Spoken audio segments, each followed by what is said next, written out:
오늘 말씀은 시편 50편 5절과 로마서 12장 1절의 말씀입니다. 시편 50편 5절. 우리 한 절 한 절이기 때문에요. 함께 우리 온 성도들이 함께 한 목소리로 봉독하겠습니다. 이르시되 나의 성도들을 내 앞에 모으라. 그들은 제사로 나와 언약한 이들이니라 하시도다. 아멘. 로마서 12장 1절입니다. 그러므로 형제들아 내가 하나님의 모든 자비하심으로 너희를 권하노니 너희 몸을 하나님이 기뻐하시는 거룩한 산 제물로 드리라. 이는 너희가 드릴 영적 예배니라. 아멘. 박수가 나오는 걸 보니 은혜를 받으셨군요. 어제 우리가 송교영신 예배 드리고 바로 우리가 이제 신년 예배를 드리게 되었습니다. 좀 피곤하실 수도 있는데 그래서 말씀을 좀 빨리 이렇게 좀 잘 전하기를 원합니다. 오늘 우리 신년 예배를 드리면서 2023년도 우리 창민교회의 표어는 복음의 사람 예배자로 살게 하소서라는 표어입니다. 그리고 오늘 우리가 함께 봉독한 두 절의 말씀 시편 50편 5절과 로마서 12장 1절이 우리 교회의 올해의 말씀입니다. 그래서 이제 이 말씀을 읽어보면 예배에 대한 이야기를 하고 있어요. 예배 이야기를 하기 전에 최근에 영화 얘기를 하나 하려고 합니다. 우리 어르신들은 뭐 이렇게 외국 영화를 별로 안 좋아하실지 모르겠는데 요즘 젊은 청년들이나 젊은 사람들에게 인기 있는 영화가 있는데 이게 뭐냐면 제임스 카메론이라고 하는 감독이 만든 아바타 2편입니다. 이 물의 길이라는 영화인데요. 이 영화가 개봉한 지 14일 만에 600만 명이 영화를 관람을 했습니다. 이게 이제 얼마 전 얘기니까 지금은 아마 한 800만 정도 될 것 같습니다. 이제 곧 1000만이 넘어갈 텐데요. 이 영화가 이 코로나 상황에서도 이렇게 영화가 흥행을 하고 있는 것에 굉장히 놀라게 되는데 이 영화는요 디지털 그래픽으로 영화를 만들었어요. 처음부터 끝까지 다 컴퓨터로 영화를 만들었기 때문에 이게 어느 게 현실이고 어느 게 이 컴퓨터 그래픽인지 구분이 안 될 정도로 영화를 너무나 잘 만든 것입니다. 특히 영화의 제작비가 지금까지 만들었던 모든 영화들보다 가장 많은 돈이 들어갔다고 그래요. 그래서 아무리 많은 사람이 이 영화를 봐도 결국은 본전이랍니다. 본전. 영화를 만들었는데 돈을 벌려고 만든 게 아니라 정말 최고의 기술로 아름다운 영상을 제공하기 위해서 이 영화를 만들었다는 거예요. 그래서 이 영화의 주된 장면이 바다인데 이 디지털 그래픽으로 가장 구현하기 어려운 것이 사실은 물속 상황이라는 거예요. 지금까지 우리가 보는 모든 영화는 다 컴퓨터 그래픽으로 작업을 했는데 정말 많은 부분이 물에 대한 그 표현이 나옵니다. 그리고 얼마나 영화를 만들기가 어려웠겠습니까? 근데 너무나 이 작업이 현실적이어서 이게 가짜인지 진짜인지 구분이 안 된다는 거예요. 근데 이 영화에서 가장 눈에 띄는 것, 정말로 어마어마한 돈이 들어가고 어마어마한 공을 들여서 만든 영화인데 이 영화에서 가장 눈에 띄는 그것은 뭐냐면 사실은 영상이 아니라 그 영화의 스토리입니다. 이 영화에는 주인공 가족이 나오는데요. 이 주인공 가정이 사실은 이 불화가 있어요. 각자 가족의 성격이 다 다르기 때문에 이 5명을 모아놨더니 성격이 다 달라서 가정이 불화가 있는 것입니다. 그런데 이 가정의 이 불화와 갈등이 있는 상황 가운데 위기를 맞이하면서 가족들이 점점점 하나의 공동체가 되어져가는 그 이야기를 다루고 있습니다. 이 영화를 사실은 그러니까 이 영화를 많은 사람들이 지금 거의 1000만이나 되는 사람들이 이 영화를 보는 이유는 처음에는 이제 영화의 어떤 놀라운 영상을 보게 되지만 사실 그건 한 5분 10분이면 끝나거든요. 왜냐하면 이제 같은 영상이 계속 반복되기 때문에 처음에는 놀라지만 그 다음에는 사실은 이제 놀라지 않게 되는 거죠. 그런데 그 영화 3시간짜리 영화를요 그 관객들이 끝까지 그 영화를 볼 수 있는 것은 사실 그 영화의 내용 때문에 보는 거거든요. 근데 그 내용이 무엇이냐면 바로 가족의 사랑 이야기인 거예요. 가족의 갈등이 있고 분열이 있고 다툼이 있고 나눔이 있는데 그 가족들이 어떻게 그 위기를 극복하고 하나가 되어져 가느냐라고 하는 이 영화의 내용 때문에 3시간을 꼬박 앉아서 보는 겁니다. 우리가 1시간 예배 드리는 것도 쉽지 않은데 영화를 3시간 본다라고 하는 것은 더 쉽지 않은 일이죠. 그런데 재미없는 영화라면 어떻게 볼 수 있겠습니까? 그런데 그 영화가 정말로 많은 사람들에게 감동을 주기 때문에 그 3시간을 볼 수 있는 것입니다. 그래서 제가 이제 그 영화를 보면서 느낀 게 뭐냐면, 영화의 기술은 최고의 기술을 가지고 있지만 사실 그 영화가 이야기하고자 하는 그 정말 남들이 흉내낼 수 없는 최고의 기술을 가지고 영화가 이야기하고자 했던 것은 사실은 인간이 가지고 있는 그 고전적인 것이라는 거예요. 그건 무엇이죠? 인간에게 있어 가장 고전이 되는 건 뭐냐면 결국은 하나님의, 우리 삼위일체 하나님의 속성인 희생과 사랑과 하나됨이라는 거예요.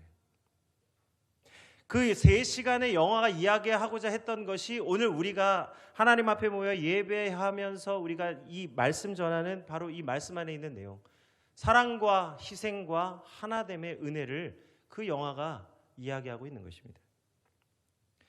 그래서 코로나가 상황이 아직 끝나지 않았는데도 이 아바타 영화의 흥행은 사실은 이 영화 속에 담겨져 있는 은혜의 코드라는 거예요. 그래서 제가 느낀 게 뭐냐면, 지금 많은 사람들이 코비드 상황 가운데, 코로나19 가운데에 우리가 사실 지금 너무나 이 우리의 그 고전적인 것, 그러니까 우리 근본적인 것, 은혜, 다른 말로 사랑에 목말라 있다는 것입니다. 오늘 우리가 거대한 파도로 몰려왔던 코로나의 위기를 지금 극복해 나가면서 우리 다시 한번 우리 성도들은 예배에 대해서 생각하는 시간을 갖기를 원합니다. 우리 많은 성도님들이 코로나 팬데믹이 발생했을 때 온라인으로 예배를 드렸습니다.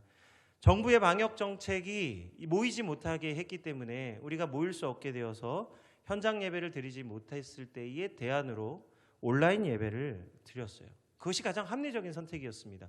예배를 드릴 수 없는 상황 가운데 어떻게 해서든지 예배를 드리기 위해서 우리가 온라인 예배라고 하는 방식, 기술을 택한 것입니다. 그래서 많은 교회들이 이 온라인 예배 드리려면 사실은요, 어마어마한 비용이 들어가는 것이거든요. 지금 우리 교회는 너무나 음향과 영상과 이 모든 것들이 잘 준비되어져 있기 때문에 사실 우리 직분자님들께서 또 귀하게 기름 부으심 받으면서 또 헌물하시고 준비해 주셔서 이렇게 귀한 영상을 가지고 우리가 예배 드리는데 부족함이 없는데요. 많은 교회들이 사실 준비되어져 있지 않았기 때문에 온라인 예배 드리는 것에 대해서 너무너무 힘들어 하셨어요. 그것은 많은 분들이 온라인 예배를 드리고 싶었으나 예배를 드릴 수 없는 그런 상황 가운데 있었다는 것입니다. 그래서 부랴부랴 온라인 예배를 준비하고 또 목사님들이 잘 못하시는 인터넷을 막 이렇게 막 하면서 가끔 저한테도 전화가 옵니다. 목사님, 어떻게 이게 이 온라인으로 소리가 나갈 수 있게 할 수 있습니까? 와서 좀 봐주십시오. 얼마나 많은 분들이 요청하셨는지 몰라요. 그만큼 교회들이 온라인 예배를 드릴 수밖에 없는 그런 상황이었어요. 그것이 합리적인 선택이었습니다. 그래서 예배의 목마름, 예배를 드리고 싶으나 드릴 수 없는 성도들의 그 목마름을 온라인 예배로 해결할 수 있었습니다. 이제 시간이 지나고 사람들마다 각자 체감하는 것은 조금씩 다르시겠지만 이제 어느 정도 코로나 상황이 이제 약화되어져 가고 있고요. 함께 다시 우리가 모여서 현장 예배를 드릴 수 있게 되었습니다. 정말 코로나 상황이 심할 때에는 예배 현장에 20명 이상 모여서 예배하지 말라고 이렇게 이 방역 정책으로 인해서 모일 수 없었던 그런 상황들을 생각해 보면 너무너무 안타까운 것이죠. 그리고 또 그 상황을 생각하면서 오늘의 예배를 생각해 보면 오늘 우리가 이렇게 모여 예배할 수 있는 것은 하나님의 은혜인 줄 믿습니다. 그래서 우리가 이제 코로나 팬데믹 상황 가운데 온라인 예배를 드렸었다면 이제 어느 정도 위기가 이제 지나간 이 시점에는 다시 현장 예배로 우리가 돌아와야 될 것입니다. 최근 예장 통합 측, 우리 교단이죠. 우리 예장 통합 측과 목회 데이터 연구소가 코로나 전후 성도들의 믿음을 조사하는 연구를 했습니다. 그 성도들 중에 백분율로 표시를 하니까요. 성도들 중에 약 18%는 믿음이 코로나 전보다 더 자라나게 되었습니다. 그리고 42%는 코로나 전과 후가 동일합니다. 그리고 30%의 성도님들이 믿음이 약해졌다라고 하는 응답을 알게 되었어요. 그러니까 18%는 믿음이 좋은데 더 좋아졌다 이렇게 생각하실 수도 있는데, 이 이야기는 뭐냐면 믿음이 약했던 성도님들이 믿음이 더 자라났을 수도 있고요. 이건 알 수가 없는 겁니다. 그리고 42%의 성도는 전이나 후나 비슷하다. 이것은 믿음이 너무 좋은 상태가 그대로 유지되고 있다라고 생각하셔야지, 그러나 말거나 이게 아니에요. 지금 이 42%, 우리 이 중간 수치를 무시하시면 안 됩니다. 이게 굉장히 중요한 수치예요. 42%. 그러니까 아직은 정말 많은 분들이 코로나가 오든 오지 않든 그 믿음을 잘 지키고 있다는 것이죠. 근데 우리가 주목해야 될 것은 이 30%, 오히려 코로나 전보다 믿음이 약해진 분들의 이 숫자의 의미가 무엇인지를 생각해 봐야 된다는 겁니다. 이 믿음이 약해진 30%의 성도들이 누구냐? 바로 온라인 예배자들이라는 거예요. 놀랍게도 그 믿음이 약해졌다고 고백하는 성도들이 대부분 온라인으로 예배를 드리고 있다는 응답을 받았다는 겁니다. 물론 이 조사를 하는 분들이 온라인 예배 드려서 믿음이 약해졌습니까? 이렇게 질문하지 않습니다. 예배를 어떻게 드리고 계십니까? 온라인으로 예배 드립니다. 그럼 믿음이 코로나 전보다 더 좋아졌다고 생각하시면 이렇게 물어보지, 예배 드려서 믿음이 약해졌습니까? 이렇게 질문하지 않아요. 그들은 자기도 모르게 그 조사하는 그 조사원의 말에 맞춰서 대답할 뿐이지만 무의식적으로 얘기하는 그 얘기 속에 자신의 믿음이 약해져 있음을 자기도 모르게 고백했다는 겁니다.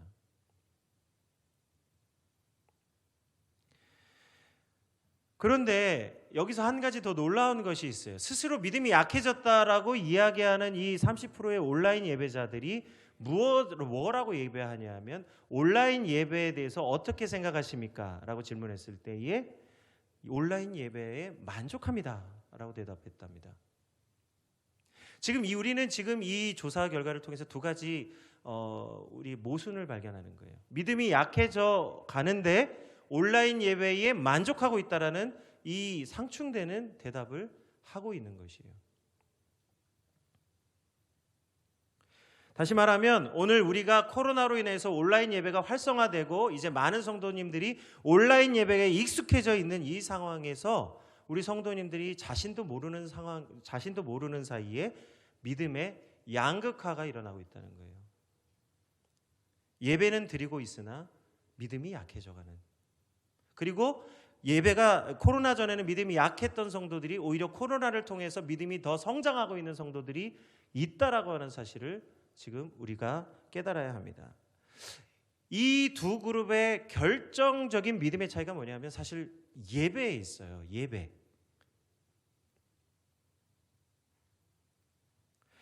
온라인 예배를 드리고 있지만 믿음이 약화되어져 있다라고 하는 것은 사실 무엇을 의미하느냐? 이들이 언젠가는 결국 교회를 떠날 수 있는 가능성이 높다는 겁니다.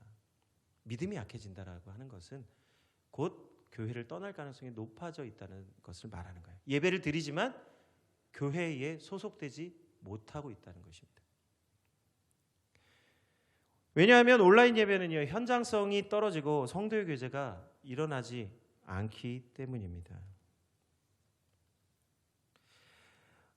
제가 굉장히 오래전인데요. 영국에 갔을 때 일입니다. 영국에 갔는데 그 영국에서 영국은 이제 런던을 가면요, 구도시예요. 그 유럽은 도시를 개발할 수 없도록 제한을 해놓습니다. 왜냐하면 그 유럽의 건물 자체가 그것이 예술이고 그것이 문화고 그 전통이기 때문에요. 유럽에 가보면 우리 대한민국처럼 현대화되어 있지 않아요. 굉장히 오래된 건물들이 있고요. 그것을 잘 보존하고 있습니다. 심지어 프랑스 파리에 가면요, 그 자기 집에 못을 박는데도 정부에 신고를 해야 돼요.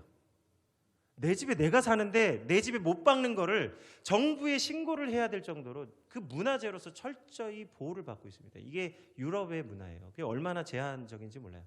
그 런던의 그 도로는요, 이 옛날에 마차가 다녔기 때문에 그 마차 다니는 길만큼만 길이 나 있어요. 그리고 다 건물이 들어서 있기 때문에 딱 차선이 2차선, 왕복 2차선이에요. 그러니까 한쪽으로 가고 한쪽으로 오고. 그러니까 또 반대죠. 우리랑 반대입니다. 이게 반대로 다니는데요. 이게 이 한 차선이기 때문에 이 앞에 차가 쭉 가줘야 뒤에 차가 잘 갈 수가 있습니다. 그런데 제가 이 런던에 갔을 때 깜짝 놀란 것을 본 적이 있어요. 뭐냐면 2층 버스를 런던에 이제 영국에는 2층 버스가 있는데요. 이 2층 버스가 달리다가 갑자기 차를 세우더니 운전자가 내려서 땅바닥에 엎드려 갑자기 막 기도를 하고 있는 겁니다. 그래서 뭐 하는 건가 궁금해했어요. 그랬더니 함께 있던 분이 설명을 하기를 이 유럽에는 지금 무슬림들이 어마어마한 무슬림들이 지금 이민 들어와 있거든요. 그래서 정말 많은 무슬림들이 있습니다. 근데 그들이 이제 각양각색의 일을 하고 있는데 그 중에 이 운전기사를 하고 계셨던 거예요. 이분이 그 이슬람 문화 중에 정말 아주 대단한 문화가 있습니다. 그건 뭐냐면 하루에 5번을 정해진 시간을 정해놓고 메카를 향해서 기도하는 거예요. 꼭 우리 유대인들이 성전을 향해서 기도하듯이 이슬람도 기도하는데요. 유대인은 하루에 3번 기도하지만 무슬림은 하루에 5번 기도합니다. 근데 이 기도를 할 때 반드시 땅에 엎드려 메카를 향해 절을 해야 되는 거예요. 이 기도를 하는 겁니다. 운전하다 말고요. 그러니까 이 버스가요, 이 큰 버스가 거기에 딱 서가지고 운전기사가 기도를 하니까 뒤에 있는 차들이 가지를 못하고 다 서 있는 겁니다. 그런데 이게 이제 빵빵빵빵 거릴 법 하잖아요. 근데 참 그 유럽인들이 그러지를 않아요. 그거 기다리고 있습니다. 이게 참 놀라운, 지금은 이제 그러는지 안 그런지 모르겠지만 제가 옛날에 갔을 때 이제 그랬거든요. 그래서 참 놀라운 광경을 보았는데 이 무슬림들이 왜 이 철저하게 하루에 5번 시간을 정해놓고 메카를 향해 기도하냐 하면 진짜 무슬림이냐 무슬림이지 않느냐는 바로 이 5번의 기도를 하냐 하지 않느냐로 결정된다는 거예요. 그래서 이 기도에 참여하지 않으면 그가 어디에 있건 이 기도의 의식의 공동체로서 그 정해진 시간에 어디에 있든지 그 시간에 함께 기도하는 그 무슬림들은 모두가 참 무슬림인 거예요. 공동체가 되는 거예요. 그렇기 때문에 그가 참 무슬림으로서의 자기 정체성을 지키기 위해 그 유럽 문화 안에서 무슬림으로 살아갈 수 있는 거예요. 오늘 시편 50편 5절 말씀을 우리 다시 한번 봉독하겠습니다. 우리 시편 50편 5절 말씀입니다. 이르시되 나의 성도들을 내 앞에 모으라. 그들은 제사로 나와 언약한 이들이니라 하시도다. 아멘. 오늘 우리 성도들이 함께 모여 예배를 드리는 이것이야말로 하나님과 언약 백성이라는 것을 확증하는 시간이에요. 하나님이 우리에게 언약을 주셨는데 그 언약을 확인하고 확증하는 것이 무엇이냐? 예배입니다. 그러므로 오늘 우리 성도가 예배를 드리느냐 드리지 않느냐가 하나님의 언약 백성이냐 하나님의 아들이냐 아니냐가 그 결정되는 시간이에요. 오늘 우리 하나님이 아브라함의 하나님, 이삭의 하나님, 야곱의 하나님도 되어주시지만 결국 하나님이 아브라함의 하나님, 이삭의 하나님, 야곱의 하나님이 되어주신 것은 결국은 이스라엘의 하나님이 되시기 위함이었습니다. 출애굽기 19장 5절에서 6절의 말씀입니다. 출애굽기 19장 5절에서 6절 말씀. 우리 한번 나오지요. 한 목소리로 봉독해 보겠습니다. 세계가 다 내게 속하였나니 너희가 내 말을 잘 듣고 내 언약을 지키면 너희는 모든 민족 중에서 내 소유가 되겠고 너희가 내게 대하여 제사장 나라가 되며 거룩한 백성이 되리라. 아멘. 오늘 출애굽기 19장 5절에서 6절 말씀에 하나님 뭐라고 전제하시냐면 세계가 다 내게 속하여 있다.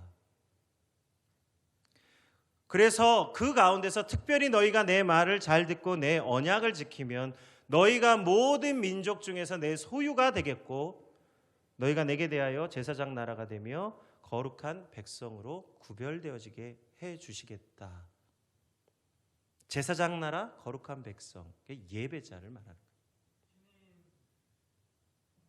놀랍게도 하나님은 세계의 모든 열방과 민족이 하나님의 것으로 삼아주시면서 그 가운데 특별히 하나님의 말씀을 듣고 언약을 지키는 자들을 예배자로 세워주신 줄 믿습니다.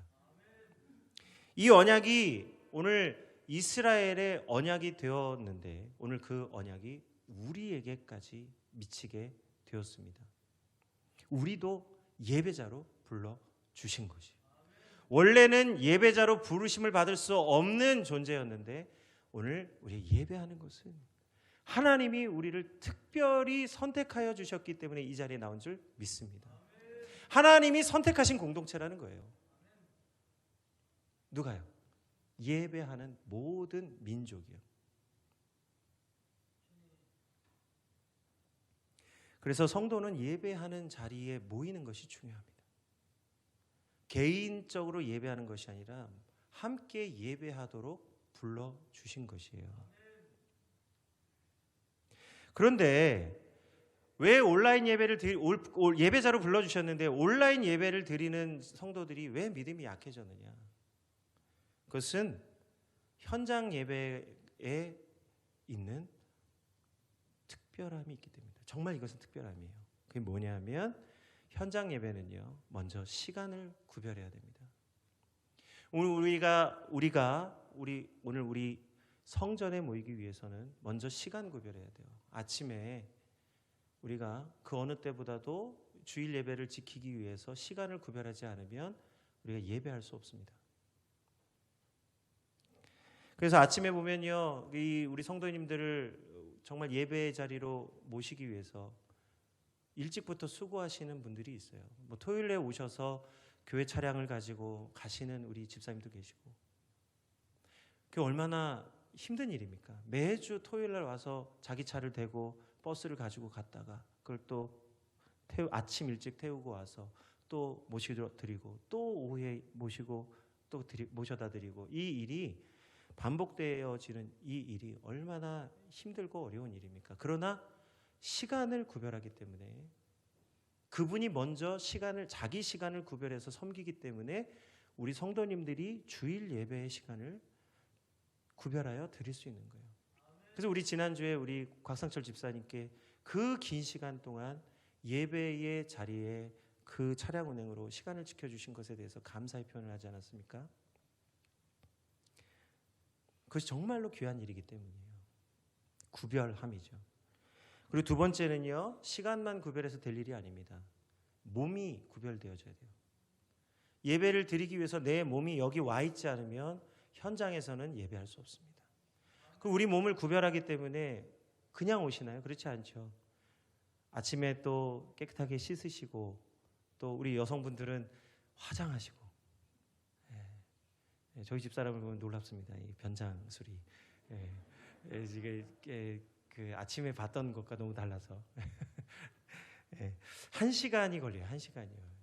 1시간이 걸리는데, 이 1시간, 우리 이제 남자들은 그냥 머리 감고 털털 털고 옷 딱 입으면 한 10분이면 되는데 여성분들은 1시간이 걸리잖아요.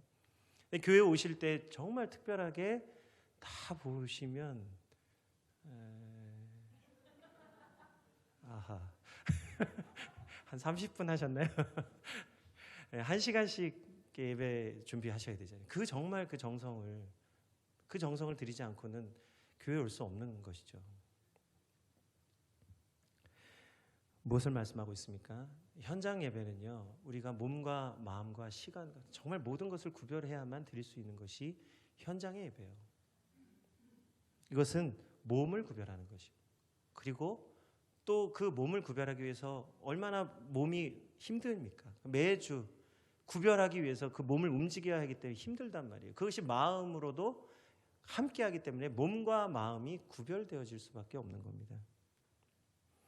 그래서 현장 예배에는, 온라인 예배에는 존재하지 않는 몸과 마음을 특별히 구별할 수밖에 없는 은혜가 있어요.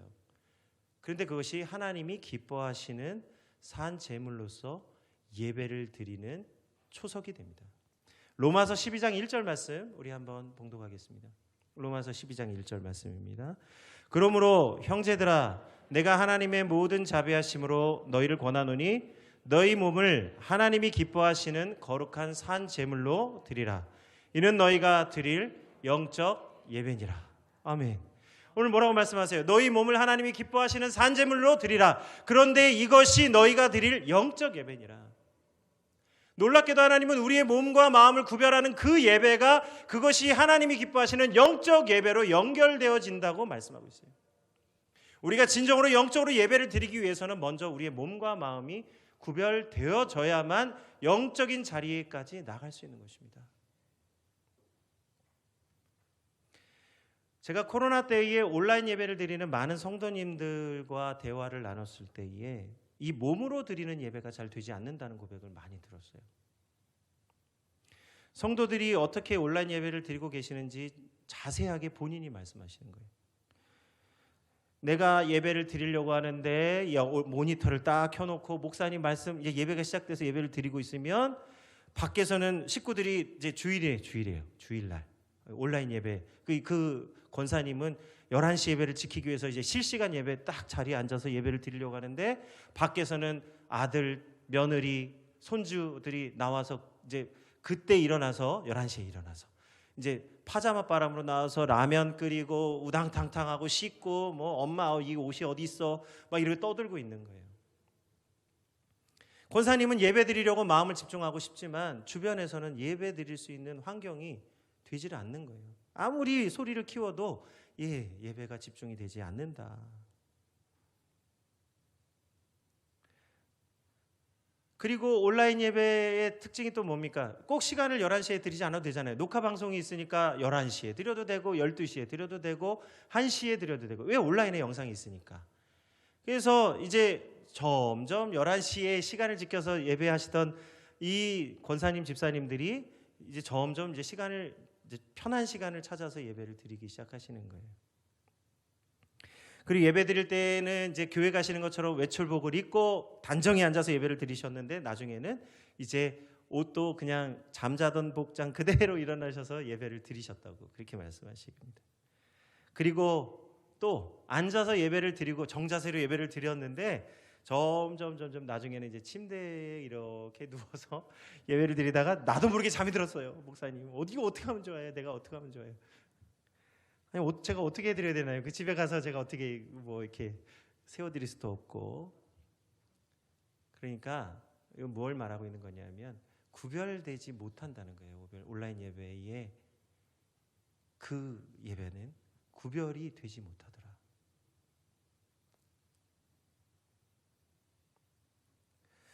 다시 말하면 30%의 성도들이 믿음이 약화되어진 것은 현장 예배에서만 있는 바로 하나님의 그 은혜, 특별히 너희 몸을 거룩한 산제물로 구별하라고 하신 이 구별됨이 있기가 어렵다는 것입니다. 자, 그렇다면 우리가 왜 믿음이 약해졌는지, 이제 온라인 예배를 드리는 성도들이 왜 믿음이 약해져 가는지를 우리가 알았어요. 그렇다면 우리 한 가지 더 알아야 될 게 있습니다. 이 시간에 온라인 예배를 드리는 성도들이 왜 그런데도 불구하고 그 예배를 만족하느냐? 사실 그렇기 때문에 온라인 예배에 매달리게 되는 거거든요. 그것은 뭐냐면 우리 몸이 쉽고 편안하고 안전하다고 느끼게 하는 합리성이 있기 때문이에요. 합리성. 우리 합리성이란 말 많이 들으시죠? 우리 가장 많이 듣는 그 합리성이라는 말이 어디서 가장 많이 나오냐면 소비자예요. 소비자. 소비자는 합리적인 소비를 한다. 이게 자기 경제 상황에 따라 그 소비를 한다는 거예요. 그래서 100만 원 버는 분들은 100만 원에 맞는 소비를 하고 1000만 원을 버는 분들은 1000만 원에 맞는 소비를 한다. 그러니까 이게 무슨 말이냐면 100만 원을 버나 1000만 원을 버나 결국은 다 쓴다는 거예요. 그래서 1000만 원 버는 사람도 늘 돈이 없고 100만 원을 버는 사람도 늘 돈이 없다고 느낀다는 거예요. 이게 합리적인가요? 정말 그렇습니다. 돈을 많이 버는 분들은 늘 풍족하다고 느끼실지 모르지만 아니에요. 많은 분들이 돈을 많이 버시는 분들도 늘 돈이 부족하다고 느끼고 계셔요. 그래서 계속해서 더 많은 돈을 벌어야 되겠다고 생각하십니다. 뭘 말하죠? 합리적인 소비란 사실 허울이라는 거예요. 합리적인 소비를 하지 않습니다. 인간이 말하는 합리성은 자기의 만족을 위해서 말하는 거예요. 난 소비를 잘하고 있어. 그래, 난 잘 살고 있어라고 하는 그 자기 합리화인 것이지 합리적인 소비가 아니에요.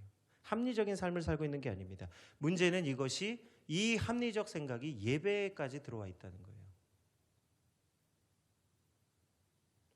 예배로 모이는 것은요, 그냥 숨만 쉬면 되는 일이 아니라 우리의 온 힘을 써서 우리의 모든 마음과 정성을 다해서 예배를 드려야만 예배 드려질 수 있는 거예요. 그래서 성경에서 너희 몸을 하나님이 기뻐하시는 거룩한 산제물로 드리라고 말씀하는 겁니다. 우리에게는 모이지 못하고 할 수 없는 수많은 합리적인 이유들이 있습니다. 정말 합리적인 이유들이 있어요. 우리 할 수 없는 합리적인 이유.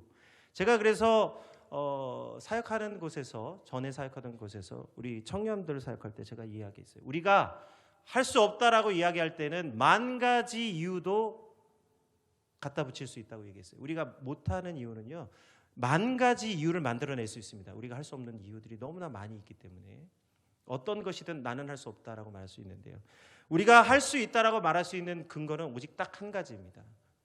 하나님이 우리에게 함께 하시기 때문입니다. 우리가 할 수 있다라고 고백할 수 있는 오직 유일한 한 가지 기초는 믿음에서만 나오는 거예요.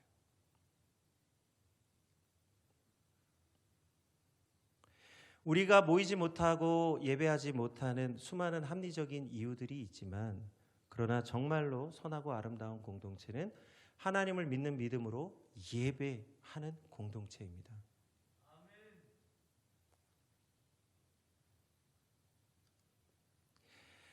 우리는요, 합리적으로 예배를 드리기 위해서 있는 것이 아니라 하나님의 은혜를 누리기 위해서 우리는 살아가는 존재들이에요. 아까 말씀드렸잖아요. 우리는 은혜가 필요해요. 다시 말하면 우리는 하나님의 사랑이 필요합니다. 그렇기 때문에 우리가 거룩한 산 제물이 되어야 하는 거예요. 그래서 오늘 예배자는 어떻게 예배를 드리는지로 그 성도의 믿음이 결정되어집니다. 할렐루야. 오늘 우리가 믿음 없이는 하나님을 기쁘시게 할 수 없는데, 그 믿음은 우리가 예배를 드림으로써 확증되어지는 거예요. 그리고 그 예배를 통해서 하나님이 우리를 언약 관계로 만들어 주십니다. 우리 구원파가 말하는 거 있죠. 한 번 구원받으면 그 구원은 끝까지 간다. 아니에요. 예수님을 믿으셨다면 예배의 자리를 지키셔야 합니다. 우리가 정말로 예수님을 믿느냐 믿지 않느냐는 예배를 드리느냐 드리지 않느냐로 결국 결정되는 거예요. 그래서 내가 구원받은 백성이냐 아니냐는 내가 예배자로 살고 있냐 살고 있지 않냐만 확인하시면 되는 거예요. 그래서 구원파가 무엇으로 우리 성도들의 구원 믿음에 대해서 질문을 던지든지 우리 성도님들은 항상 대답할 준비를 하고 계셔야 돼요. 나는 예수님을 믿기 때문에 나는 주일의 예배를 하나님 앞에서 산 제물로 지키고 있습니다. 그것이 나의 믿음입니다. 모이기에 힘쓰고 하나님의 몸된 교회를 섬기기에 힘쓰고 있기에 나는 하나님의 언약의 자녀가 된 줄 믿습니다. 이 고백을 하시면 되는 거예요. 근데 이 고백을 하지 못하기 때문에 우리가 미혹되는 거예요. 왜 우리가 예배하고 있는지, 왜 우리가 하나님의 언약 백성으로 어떻게 살아갈 수 있는지를 모르기 때문이에요. 뭐라고요? 예배자로 사는 겁니다. 우리 몸을 거룩한 산제물로 하나님께 드릴 때 하나님의 은혜를 충만히 누리게 될 줄 믿습니다. 그리고 하나님께 예배하는 그 한 사람이 있으면요, 그 한 사람을 통해서 그 가정이 복을 받게 됩니다. 정말 그 한 사람이 있을 때 믿지 않은 온 가정이 믿음의 가정으로 변화되어지는 것이에요. 제가 어릴 때 저희 아버님 어머님이 신앙생활 하셨는데요, 저희 큰 집에 가면 항상 핍박을 받으셨어요. 절을 안 하시고 그 제사 지내기 때문에. 이 대구가 굉장히 유교적이에요. 굉장히 유교적이에요. 그래서 제사를 지내시는데 저 어릴 적 기억에도 각 예배를 드리시면 약주 한잔 하시고 꼭 싸우시더라고요. 막 싸우시고. 근데 저희 아버님 어머님 이제 예배를 드리셨기 때문에 계속해서 그 예배 자리에서 그 믿음을 지키셨는데요. 결국은 제가 놀라운 걸 본 게 뭐냐면 안 바뀌실 것 같은 분들이에요, 정말로. 근데 저희 아버님과 저희 어머님 가정이 다 신앙생활 하시는 가정으로 변화되어졌습니다. 할렐루야. 한 사람이요, 한 사람. 양가가 다 믿지 않고 다 일대시거든요. 근데 그 온 가정이, 고모님까지 계시잖아요, 저 김포 고모님. 김포 고모님 하면 모르시는 분들이 많은데 가족이라고 생각하고 자꾸 그냥 던지게 되는데요. 하여 온 가정이 다 예수님을 믿게 된 가정이 되었습니다. 이것은 하나님이 우리에게 주신 특별한 능력이에요. 특별한 권능이에요. 구별됨이에요. 우리 창민교회 안에는 많은 공동체가 있습니다. 구역이 있고요, 기관이 있고 교육기관이 있습니다. 이것이 하나의 교회예요. 창민교회라는 큰 울타리 안에 우리 구역이라는 작은 울타리가 있고, 그 구역은 또 사실 지역으로 묶여져 있기 때문에 이 구역은요, 그 얼마나 귀한 공동체인지 몰라요. 왜 구역이 귀한지 아십니까? 그 구역이 속한 그 지역이 복음의 사명 감당하는 책임이 있기 때문이에요. 그래서 구역으로 잘 모이시잖아요. 그러면 가정에 복이 임하게 되는 줄 믿습니다. 왜 구역을 섬기라고 말씀드린지 아세요? 교회에서 시키니까, 목사님이 조직이니까? 아니에요. 가정이 복받는 통로인데요. 구역들이 모여서 각자의 기도 제목을 놓고 합심하여 하나님께 기도드리고 매주마다 모여서 하나님 예배하는 그 공동체 하나님 축복하지 아니하실까요? 그 가정의 자녀, 남편, 아내, 출가한 자녀들까지 이 구역 안에서 드려지는 예배 가운데 하나님의 은혜가 임하게 되는 줄 믿습니다. 이 구역 공동체가 얼마나 귀중한지 몰라요. 이 구역 공동체가 한국의 독특한 문화예요. 독특한 문화예요. 이게 우리 구역의 이 문화가 외국 선교사님들이 와서 보고 배워서 가져간 게 역으로 들어와서 지금 셀이니 순이니 순이니 이런 걸로 다시 들어와 가지고 우리가 지금 착각하는 거예요. 원래 이 구역은 한국의 독특한 교회 문화입니다. 왜 우리 믿음의 선배들이 이 구역이라고 하는 신앙 공동체를 만들었을까요? 왜? 힘들으라고 한 게 아니에요. 이게 축복의 통로이기 때문입니다.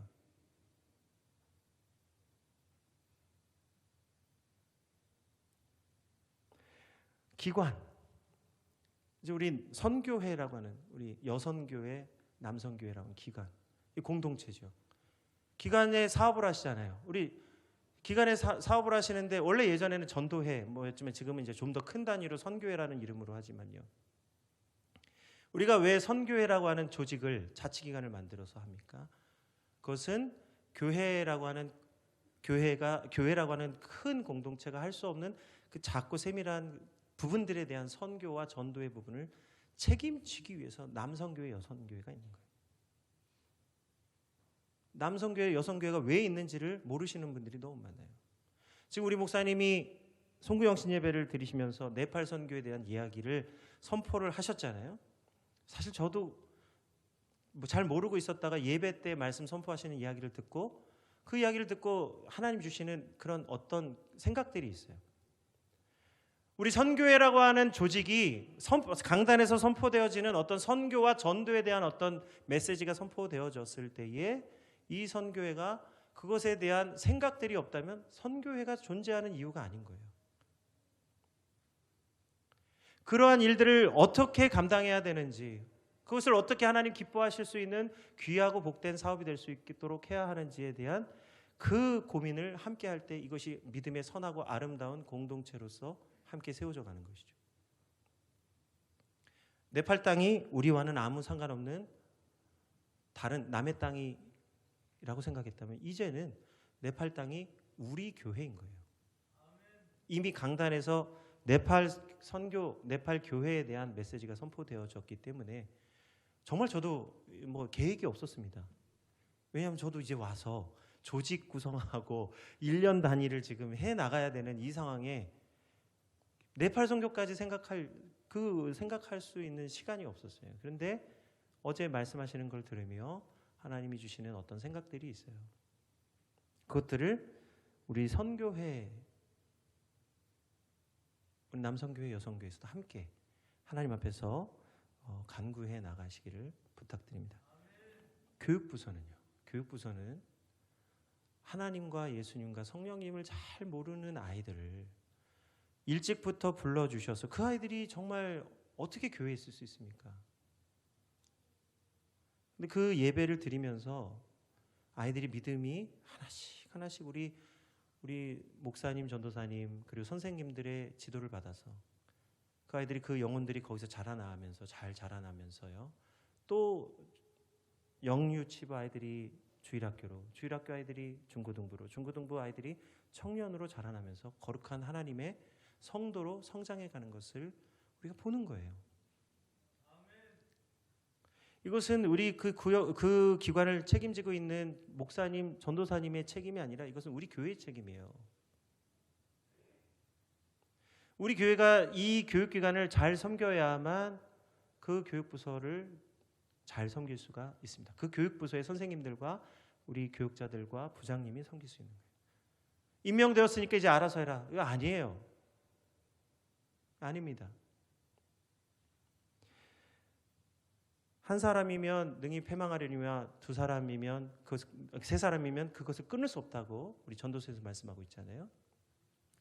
우리가 함께 이 모든 교육기관, 어린 심령들을 맡긴 우리 부모님들과 또 그 일을 위탁한 우리 창민교회가 그 교육부서에 대해서 함께 기도하고 물심양면으로 섬기면 분명히 이 어린 아이들이 예배자로 성장하여 나중에 우리 교회에 하나님을 정말 위하여 믿음으로 섬기는 장로님과 집사님들과 권사님들로 성장하게 될 줄로 믿습니다. 언젠가 우리는 물러나야 할 때가 있어요. 우리 목사님 은퇴하시는 이제 마무리하시는 것을 제가 보면서 마무리하는 것이 정말 중요하구나라는 생각을 합니다. 언젠가 우리는 다 마무리할 때가 오는데 그때에 누군가 그 자리를 맡아 수고할 그 사람이 우리가 정말로 믿음으로 기도하고 눈물로 양육한 우리 자녀들이 그 자리에 있다면 그것보다 더 귀하고 감사한 은혜가 어디에 있겠습니까? 바로 그 귀하고 복된 하나님의 몸된 성도 되는 것은 바로 우리가 오늘 자기 몸을 거룩한 사한제물로 구별하여 모이기에 힘쓰는 예배자, 그 예배자에 있는 줄 믿습니다. 그래서 모두가 자기 몸을 쳐서 복종하여 하나님이 기뻐하시는 산제물로 예배드리는 우리 성도님들 되시기를 주의 이름으로 축원드립니다. 우리 함께 좀 찬양하기를 원합니다. 함께 찬양하고요. 이 시간에 결단의 기도를 좀 하시기 원합니다. 특별한 상황과 이유가 없다면, 우리에게 정말로 특별한 상황과 이유가 없다면 하나님, 나를 언약의 자녀로 불러주시고 날마다 하나님의 은혜를 베풀어 주시는 예배 자리에서 머물게 하여 주옵소서. 예배 자리에 늘 있게 하여 주옵소서. 우리 그러한 마음에 결단하는 마음으로 우리 찬양하고 기도하는 시간 갖겠습니다.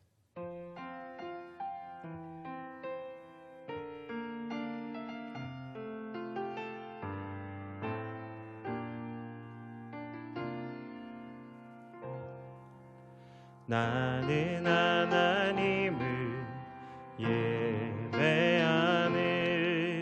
예배자입니다.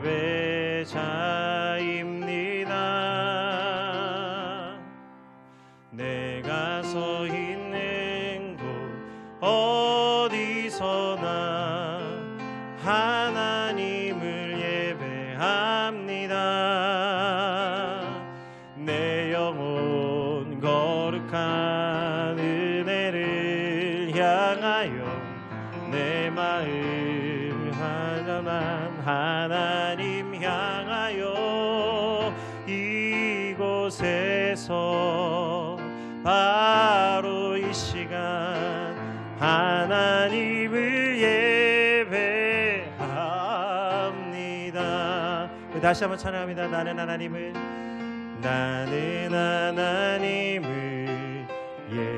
예배하는 예배자입니다.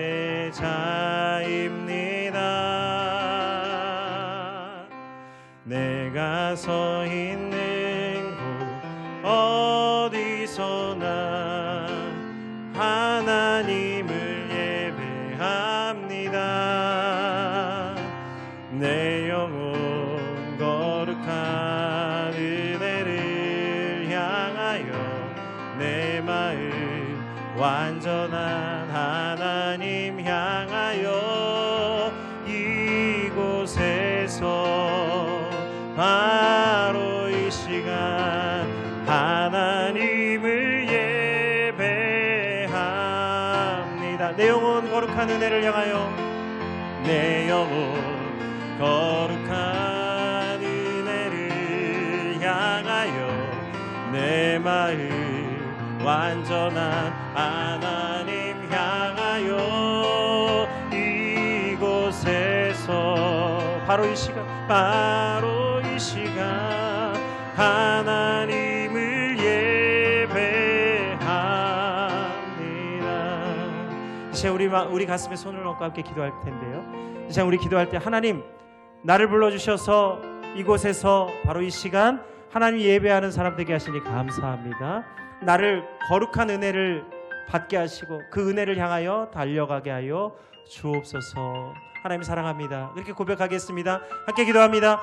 아버지 하나님 감사합니다. 하나님 이 시간 나의 하나님 완전하시고 의로우시고 사랑이 많으신 그 하나님이 되어주셔서 하나님 부족하고 연약한 나에게 오시고 하나님 나를 은혜 주시려고 이 땅에 오시고 믿게 하시고 하나님 예배하게 하시고 구별하여 주시니 감사합니다. 이 언약의 백성 되게 하시고 언약의 공동체 안에 있게 하시니 감사드립니다. 하나님 늘 우리가 하나님의 은혜 안에서 하나님 머물게 하여 주옵소서. 하나님 우리 창민교회로 하나 되게 하시니 감사드립니다. 하나님 우리 창민교회 안에 부어주신 은혜가 있사오니 아버지 하나님 우리 하나님 구역과 하나님 우리 기관과 하나님 우리 교육부서 위에 하나님의 역사하심과 능력이 나타나 하나님 더욱 하나됨의 은혜를 베풀어 주시고 예배자로 하나님 기쁘시게 하는 모든 성도들 거룩한 성도들이 되게 하옵소서. 2023년도에는 이제 우리의 삶이 다시 한번 새로워지며 거룩한 백성으로 거듭나는 놀라운 역사가 있게 하여 주옵소서. 감사합니다. 주님 감사합니다. 하나님 오늘 우리를 예배자로 불러주시고 이 시간 주님 이 자리에 우리에게 함께하여 주셔서 감사드립니다. 하나님 날마다 예배드리는 우리 안에 하나님 임재하여 주시고 주의 성령으로 충만하게 하셔서 우리가 모든 일을 아멘으로 감당할 수 있는 믿음의 성도들 다 되게 하여 주옵시고 하나님 우리로부터 가정과 하나님 직장과 학교와 온 사회와 열방에 이르기까지 하나님의 은혜가 충만한 우리 성도들 다 되게 하여 주옵소서. 감사드리며 예수님의 이름으로 기도드립니다. 아멘.